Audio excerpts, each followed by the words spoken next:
কেল্লা বাবার কেরামতে দেইকা হিন্দু গণ কত হইল মুসলমান।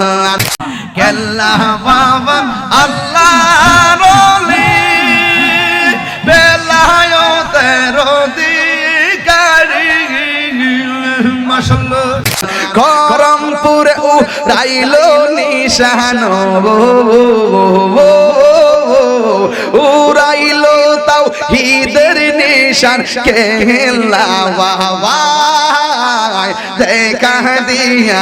কেল্লা বাবার কেরামতে দেখা হিন্দু গণ কত হইছে মুসলমান। কেল্লা বাবার কেরামতে দেখা হিন্দু গণ কত হইছে মুসলমান। মাশাআল্লাহ।